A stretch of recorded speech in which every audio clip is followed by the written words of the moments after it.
Why do you think there is so much misogyny in the streaming community? And how can you fight it? Because you've shown a lot of interest in fighting it, trying to decrease or eliminate misogyny from your community. I think it's really difficult. I think that eliminating racism is easier than eliminating misogyny because On the internet, you mean? On anywhere. Because I think fundamentally, I don't think there's that much difference between like white people and black people and brown people and Asian people or whatever. We have different cultures and stuff, but at the end of the day, we're all people. But I think there are differences between men and women, like throughout all of history and time, and then even today in every culture. And when real differences do exist, it's harder to account for them in a way that can we have conversations with each other without it becoming very gendered in a negative way, right? Negative way of gendering something be like a misogynistic way of doing it. Of course, it's unclear to me that it's so difficult to avoid the negative gendering versus the positive, because there's a lot of positive to the tension, the dance between the different genders and so on. Maybe in this particular moment in history, it's not, but it's not trivial to me that racism is easier to eliminate. It's an interesting hypothesis. Just because there's more biological difference between men and women, that means it's harder to eliminate, but I don't know if this is true. I hear this a lot. I feel like I read this somewhere, but I need to get a better source so I repeat it everywhere. But I've heard that like in the U.S. military, for instance, they've gotten exceedingly well, they do an exceedingly good job at getting different people of different races to integrate. And it's like not a huge problem once you're through basic training, all the training, everything. But for different sexes, it still represents a significant problem that the military hasn't figured out. And I usually look to like, well, what's the military doing? Because if something was solvable, like can we sleep for 4 hours a night and be healthy? If we could, I bet the military would know. So I kind of look sometimes to them to see their integration. But it might be that there are other issues there that make it. Yeah, it feels like the military is a very particular kind of. For sure, yeah, it could be. Yeah. The actual task at hand might bias the difficulty of the process. Potentially, yeah. There's been a lot of interesting talk about like women integrating into male groups, and how do you do this in a way where everybody is happy with the outcome and there's not like issues. I think Jordan Peterson spoke about this a little bit, and then workplace culture speaks about this a bit. Would you happen to remember, I want to say it was like 5 or 10 years ago, there was a big tech conference and there were 2 guys behind a woman and they made a joke about like a USB dongle, or like dongle was a dick. And this woman turned around, she tweeted pictures of them, spoke about like misogyny, and then that blew up into a huge ordeal that like, there's this interesting phenomenon that in a less misogynistic and more inclusive workplace environment, some women might end up feeling worse. Because in a more misogynistic environment, you're thinking like, okay, that's a woman. She doesn't get our humor. I'm going to treat her in a very indifferent, very dispassionate, cold way and whatever. And then I'm going to have my boys over here. And then you've got like these environments where they're a little bit more warmer. And it's like, oh, cool. We're going to bring this woman into our environment and we're going to make all the same types of like crass jokes we did before. And it's actually worse now. Now the woman feels even more otherized because like, oh my God, why do you talk like this? I think that internet communities, especially online ones that do like political debate and video games, are very much like big boys clubs. So it's not enough to just say you can't be misogynistic to get rid of misogyny. There's always going to be an othering effect on women. There's a lot of like behaviors that are unintuitive that you have to account for, and you've got to try to like push that back. And that's just a very, very, very challenging thing to do. So like I like to deal with concrete examples more. So here's a concrete example. And this is like a recent initiative in my community because I'm trying to like because misogyny hasn't been fixed anywhere on the internet. And I'm curious, well, there are ways that I can push my community to do this.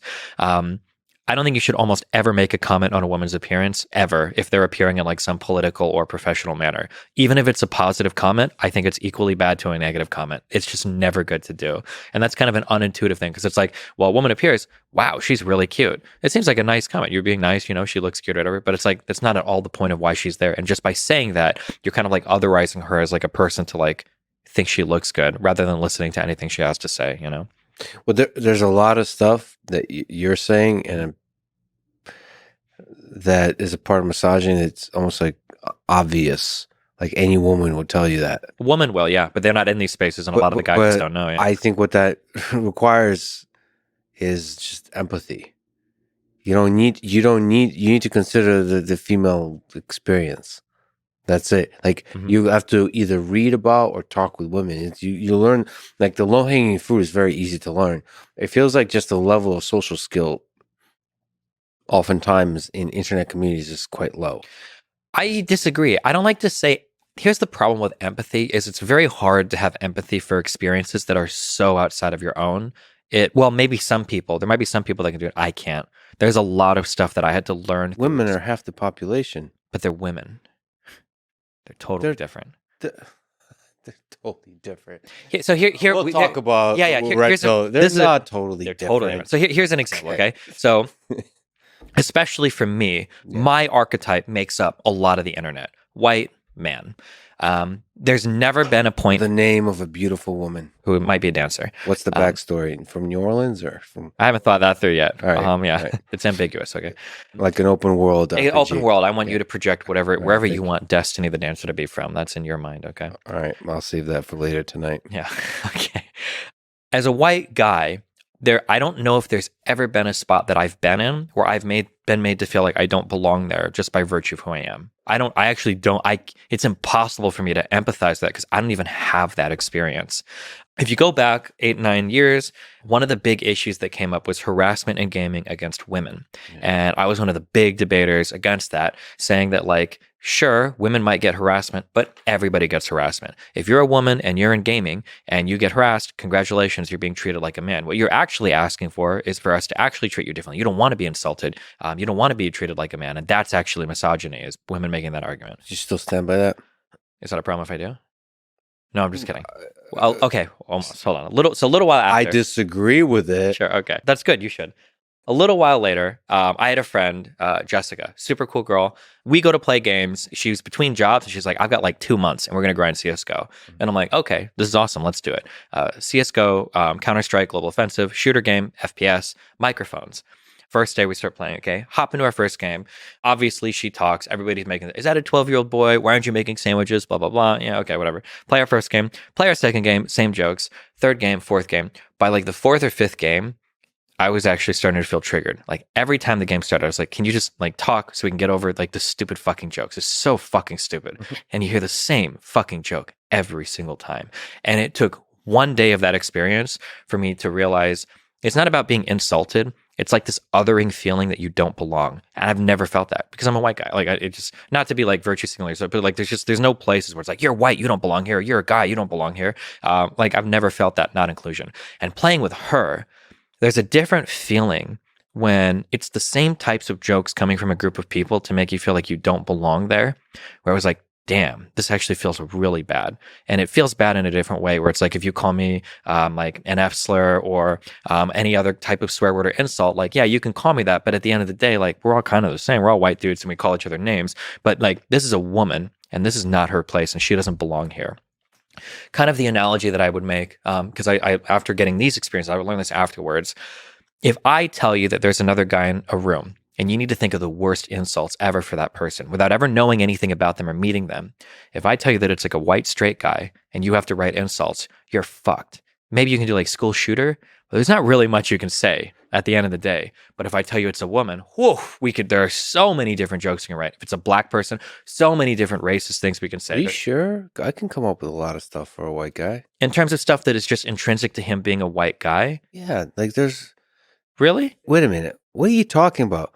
There's a lot... The internet has sharpened that sword.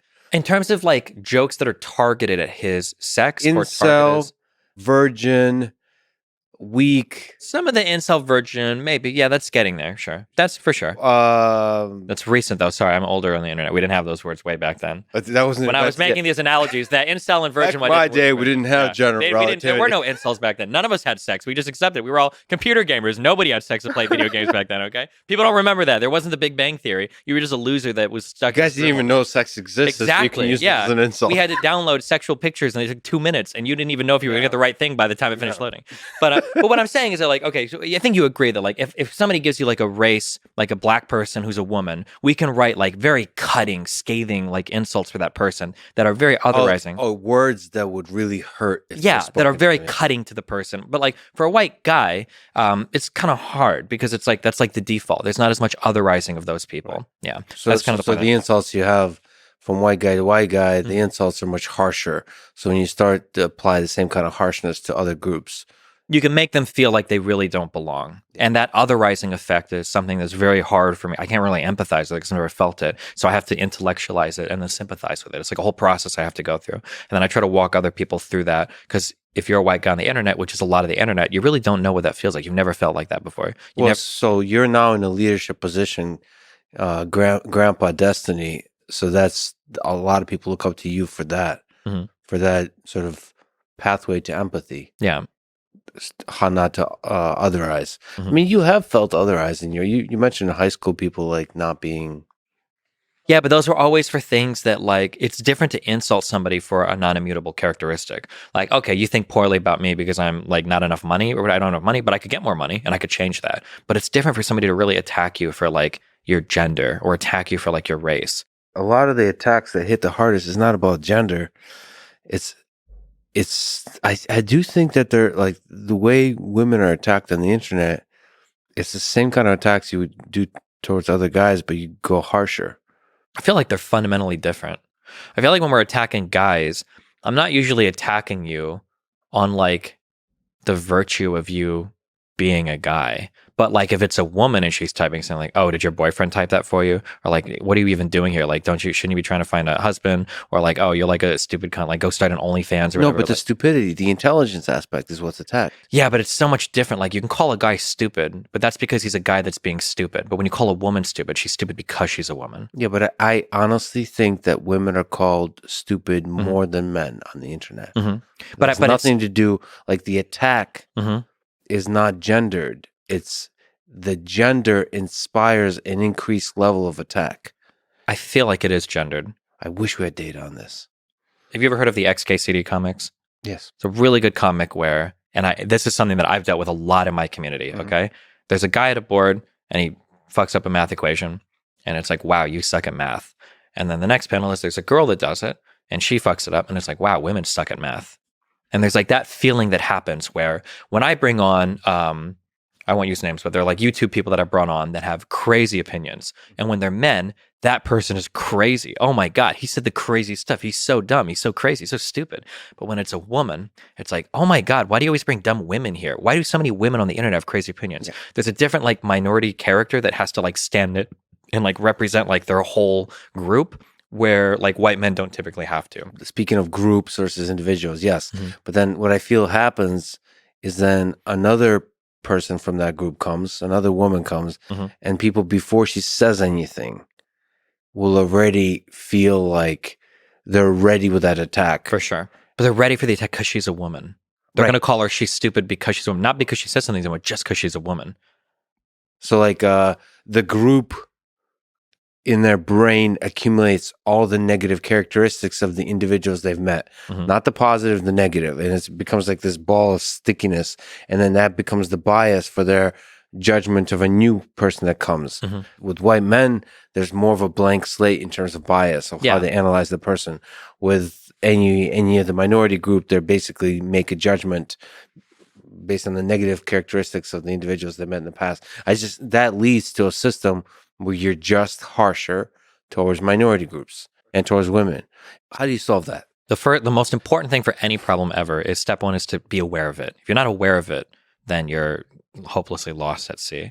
But the first thing I like to say is just like be aware of it. Like there's a girl that I've had on recently and she says a lot of, in my opinion, kind of crazy things, but people will use her as like, this is why women shouldn't be here. This is like, she's crazy and she's a woman and blah, blah, blah. But I can bring on a guy who says similarly dumb things and he's evaluated on his own merits because it's a guy, you know? There's never, ever, ever been a case where I brought a stupid guy on stream and everybody's been like, this guy makes me hate men. This guy makes me hate white people. That has never happened. But then there's like other women that come on and it's like, now I know why incels exist. Or I totally understand where red pill ideology comes from, you know? And even if the statements are kind of true, when you're making these observations over and over and over and over again, it damages your ability to individually perceive somebody. And then two people that make the same statements, one can be perceived more harshly just because of that like group bias you've got built up. I think there's something about streaming that just brings that out of people, like, because you have to talk for like 7 hours. So you're like, all right, well, whatever psychological issues and complexities I have, I'm going to explore them. They're going to be magnified. And then it's the Gerard, as you talked about, the mimetic theory, so Girardian, like whatever the things that are very similar, and you're going to magnify the conflicts that you have, and you're going to explore the all the different perspectives on those different conflicts. And I mean, I don't know if it's just anecdotal, but it's nice to have women on stream. And I think the dynamic that you guys have is wonderful. It's really interesting. So Yeah. it's just the female voice in general. I love having women on the podcast. The female voice, I feel like, is underheard on the internet. For sure. And I would love the internet to be a place where women feel safe to speak.